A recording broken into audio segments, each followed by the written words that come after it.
आज का हमारा टॉपिक है सेंट्रल विस्टा प्रोजेक्ट क्या है। ठीक है, अभी अभी क्या हुआ है कि कई सारे फॉर्मर आईएएस यानी कि जो आईएएस ऑफिसर्स रिटायर्ड हो चुके हैं, उन्होंने हमारे प्राइम मिनिस्टर नरेंद्र मोदी जी को ओपन लेटर लिख दिया है इसी को लेकर। ठीक है, तो ये प्रोजेक्ट क्या है और सुप्रीम कोर्ट ने भी रोक लगा रखी है इस प्रोजेक्ट पर। ठीक है, तो हम इसको डिटेल में देखेंगे क्योंकि ये अभी न्यूज़ में चल रहा है।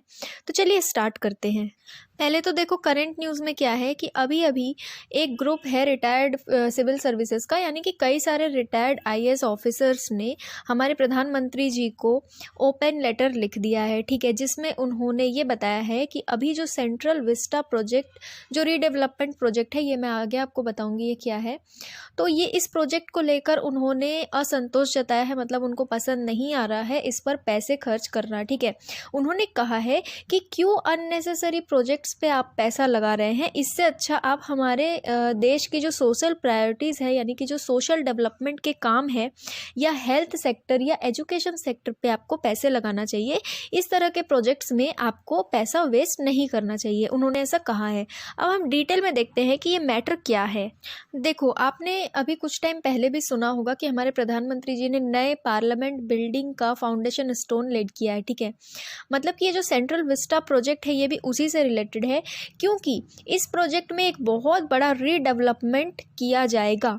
क्या क्या किया जाएगा, देखो पावर कॉरिडोर बनाया जाएगा भारत का। ठीक है, सबसे बड़ा पावर कॉरिडोर बोला जा रहा है, जिसमें क्या क्या बनेगा, सेंट्रल सेक्रेटरीट बनेगा, उसके बाद 3 किलोमीटर लंबा एक राजपथ बनेगा। कहाँ से कहाँ तक, राष्ट्रपति भवन जो है दिल्ली में, वहाँ से लेकर दिल्ली के इंडिया गेट तक एक लंबा रास्ता बनेगा, बहुत ही अच्छा। ठीक है, तो सुप्रीम कोर्ट ने इस बारे में जब पिटिशन कई सारे फाइल किए गए थे सुप्रीम कोर्ट में कि क्यों ये बनाया जा रहा है, जब हमारे पास ऑलरेडी ये चीज़ें हैं तो क्यों बनाया जा रहा है, तो सुप्रीम कोर्ट ने ऑर्डर दिया था कि सरकार को अभी कोई भी कंस्ट्रक्शन नहीं करना है इस प्रोजेक्ट से रिलेटेड। ठीक है, मतलब अभी आप कुछ भी नहीं कर सकते हो सेंट्रल विस्टा प्रोजेक्ट में। जो भी चीज़ें आप लोगों ने करने की सोची है, जैसे बिल्डिंग बनाना, पार्लियामेंट बिल्डिंग बनाना, सेक्रेटरीट बनाना या रोड बनाना, कुछ भी आप नहीं कर सकते हो।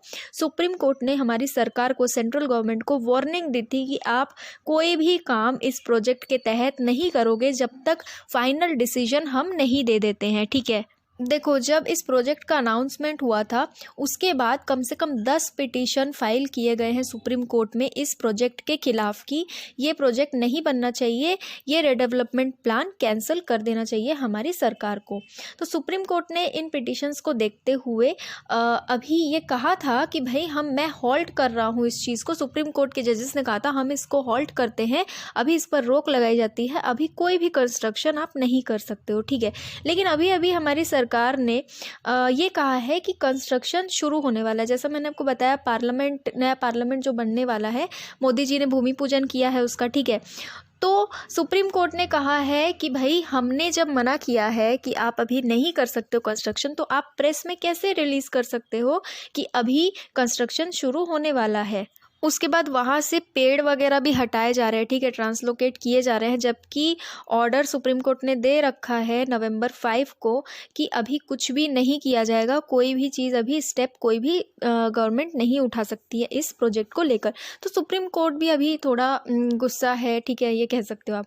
सुप्रीम कोर्ट ने ये कहा था कि आप भूमि पूजन कर सकते हो। ठीक है, इसका उन्होंने अलाउ कर दिया था कि आप फाउंडेशन स्टोन ले कर सकते हो, लेकिन आप कंस्ट्रक्शन अभी नहीं कर सकते हो। ठीक है, लेकिन हमारी मोदी सरकार ने कह दिया कि अभी कंस्ट्रक्शन भी शुरू करने वाले हैं, फिर पेड़ वगैरह भी वहाँ से हटाए जा रहे हैं जहाँ पर ये सारी चीज़ें बनाई जाएंगी।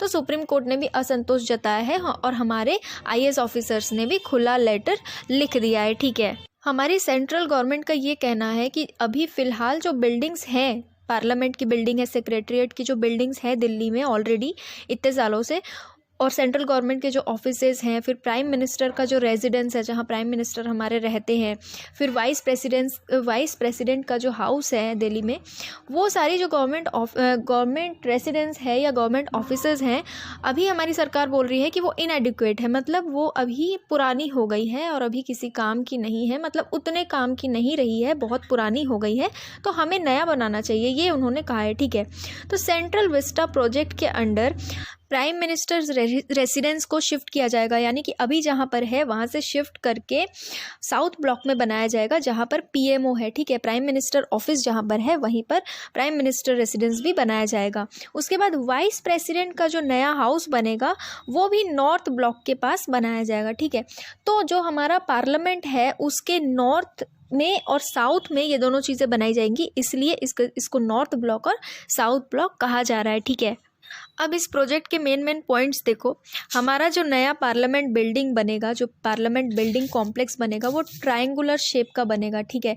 त्रिभुज कहते हैं ना हिंदी में, तो ट्रायंगुलर शेप में बनेगा जो कि 64,500 स्क्वायर मीटर में फैला होगा, ठीक है। ध्यान रखना है आपको कुछ मेन पॉइंट्स। उसके बाद जो हमारी एग्जिस्टिंग पार्लियामेंट बिल्डिंग है जो अभी है पुरानी वाली, वो उससे बहुत ज़्यादा बड़ी ये नई वाली बनाई जा रही है, ठीक है। वो बहुत ही छोटी पड़ जाएगी इसके आगे। उसके बाद इस बिल्डिंग में कम से कम 1224 MPs को रखा जा सकेगा, मतलब वो लोग एक साथ प्रेजेंट हो सकेंगे, ठीक है। 1224 MP मेंबर ऑफ पार्लियामेंट जो होते हैं। उसके बाद लोकसभा चैम्बर जो होगा वहाँ पर बैठने की कैपेसिटी होगी 888 MPs की, मतलब 888 MPs जो है मेंबर ऑफ पार्लियामेंट जो है लोकसभा के, वो लोग बैठ सकेंगे इकट्ठा, ठीक है। राज्यसभा चैम्बर इतना बड़ा बनेगा कि वहाँ पर 384 MPs एक साथ बैठ सकेंगे। तो हमारी आपका क्वेश्चन ये है आपके लिए कि लोकसभा और राज्यसभा में स्ट्रेंथ कितना है, कितने MPs होते हैं या कितने लोग होते हैं, ठीक है। देखो सभी MPs के लिए सेपरेट ऑफिस भी बनाया जाएगा इस नए बिल्डिंग में। सेपरेट ऑफिस मतलब अलग अलग ऑफिस हर एक MP के लिए भी बनाया जाएगा। उसके बाद इस नई बिल्डिंग में एक बहुत बड़ा कॉन्स्टिट्यूशन हॉल होगा, ठीक है, जो कि इंडिया के डेमोक्रेटिक हेरिटेज को दिखाएगा, ठीक है। उसके बाद जो हमारा एग्जिस्टिंग पार्लियामेंट हाउस बिल्डिंग है वो यूज़ में आएगा, ठीक है। ऐसा नहीं है कि उसको पूरा छोड़ दिया जाएगा, तोड़ दिया जाएगा, ऐसा नहीं है, उसको भी यूज़ किया जाएगा। लेकिन वहाँ पर क्या किया जाएगा, जो फंक्शंस होते हैं ना, पार्लियामेंट्री इवेंट्स होते हैं, जो कुछ इवेंट्स होते हैं पार्लियामेंट के, वहाँ पर वो करवाए जाएंगे, ठीक है। जो एग्जिस्टिंग पार्लियामेंट हाउस बिल्डिंग है अभी फिलहाल जो है, जहाँ पर सब कुछ होता है पार्लियामेंट का सारा काम, उसको भी नए पार्लियामेंट के बनने के बाद यूज़ किया जाएगा। वहाँ पर क्या किया जाएगा, पार्लियामेंट्री इवेंट्स करवाए जाएंगे, ठीक है। उसके बाद नया पार्लियामेंट बिल्डिंग जो होगा वो लेटेस्ट डिजिटल चीज़ों से इक्विप्ड होगा, ठीक है ना। मतलब कि उसको पूरी तरह से पेपरलेस बनाया जाएगा, पूरी तरह से डिजिटल बनाने की उसको कोशिश की जाएगी। और हमारा जो नया पार्लियामेंट बिल्डिंग कॉम्प्लेक्स है ये कहा जा रहा है कि वो 2022 तक बन के रेडी हो जाएगा। और सेंट्रल विस्टा प्रोजेक्ट के तहत और भी जो ऑफिसेज और रोड्स बन रहे हैं उनके लिए डेडलाइन है 2024, ठीक है। 2024 में अगला जो लोकसभा इलेक्शन है वो भी होने वाला है। देखो ये सेंट्रल विस्टा प्रोजेक्ट जो है ये इसके अंदर बहुत सारी चीज़ें आ रही है, ठीक है। सिर्फ पार्लियामेंट की बिल्डिंग ही नहीं, कई सारे ऑफिसेज आ रहे हैं सेंट्रल गवर्नमेंट के। तो फिर क्यों IAS ऐसा कह रहे हैं कि नहीं ये नहीं बनाना चाहिए। देखो उनका ये कहना है कि जितना पैसा आप इसमें खर्चा कर रहे हो उतना पैसा अगर आप हमारे भारत के एजुकेशनल सेक्टर में या हेल्थ सेक्टर में तो बहुत ज़रूरी है, क्योंकि अभी ये जो कोरोना वायरस आया इससे हमको ये तो पता चल गया कि इंडिया में हॉस्पिटल्स की कितनी ख़राब हालत है, ठीक है। कई हॉस्पिटल्स में पर्याप्त बेड्स नहीं थे, ठीक है, जब पेशेंट्स बहुत ज़्यादा बढ़ रहे थे, हमने बहुत कुछ देखा। उसके बाद सोशल सेक्टर में भी सरकार को ध्यान देना चाहिए, ऐसा ये रिटायर्ड IAS का कहना है, ठीक है।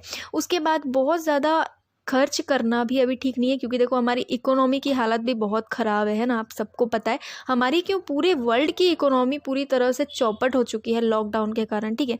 तो इनका यही कहना है कि आप इस तरीके से पार्लियामेंट पे पैसे न लगा के इन चीज़ों को हेल्थ, एजुकेशन, सोशल सेक्टर्स में लगाए, ठीक है। तो अब इनका कहना कितना सही है कितना गलत, ये तो आप लोग डिसाइड करोगे, आप लोग सिविल सर्वेंट्स बनने जा रहे हो, ठीक है। तो आज के लेक्चर में इतना ही था, लेकिन अगर आपको कोई भी डाउट या कन्फ्यूजन हो तो आप मुझे कमेंट में पूछ सकते हैं, ठीक है। Thank you.